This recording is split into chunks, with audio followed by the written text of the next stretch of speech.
La chorale des Candides, saison 1, épisode 2.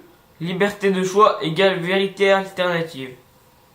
Bonjour, mon ami Candide, élève préféré et génial.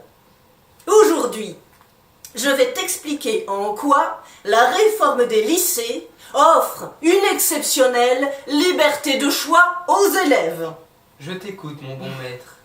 Jusqu'à maintenant, les élèves entrés en seconde devaient choisir des filières, en série générale ou technologique, ou bien s'engager en lycée professionnel.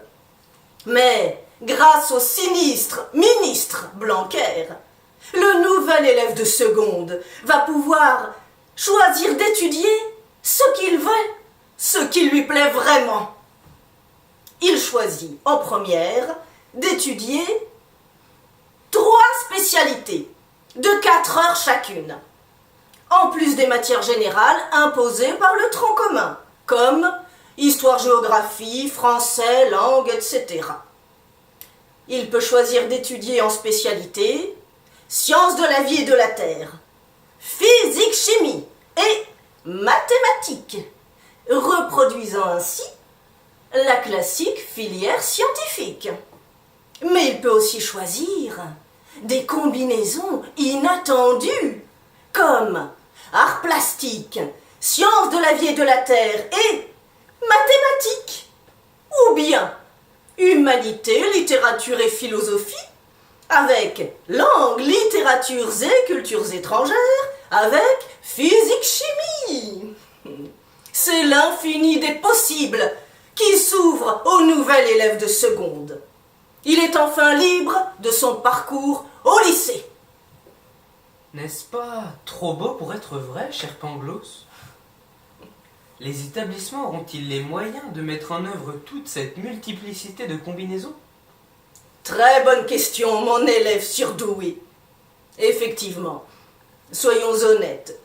Sur la 50aine de combinaisons possibles, si les lycées arrivent à en proposer 10, ce sera déjà exceptionnel. Comprends bien, mon ami, que le principe de réalité doit s'imposer. Bien des établissements ont déjà prévu d'imposer des triplettes. Sinon, il ne sera pas possible de faire des emplois du temps qui tiennent la route, pour les élèves comme pour les enseignants. Même en travaillant le mercredi après-midi et le samedi matin. Des triplettes? Tu veux dire que des combinaisons vont être imposées aux élèves? Bien sûr, mon ami. D'ailleurs, dans la plupart des lycées, il est prévu pour cette raison de demander aux élèves de seconde de faire 4 ou 5 vœux. Tu veux dire que beaucoup d'élèves se verront imposer des combinaisons qu'ils n'ont pas choisies? C'est une évidence, Candide. Plus personne ne croit au Père Noël aujourd'hui, en dehors des enfants. Parler de liberté de choix dans un monde où les contraintes sont légion, c'est une manière de faire passer la pilule des réformes. Le ministre, lui aussi, doit séduire les familles, et surtout l'opinion. Donc la liberté de choix n'est qu'un mensonge, mon maître. Candide, je t'excuse car tu as la fougue de la jeunesse. La liberté de choix n'est pas un mensonge. C'est une vérité alternative. Ce qui est bleu n'est pas toujours bleu. Ce qui est vert est parfois jaune. Tout dépend de la façon dont tu observes le monde. Ah, ce qui est noir et blanc, en fait. C'est ça une vérité alternative.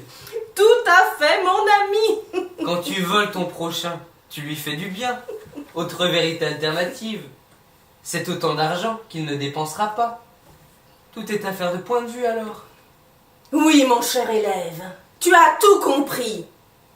Tu iras très loin dans la vie avec un esprit si subtil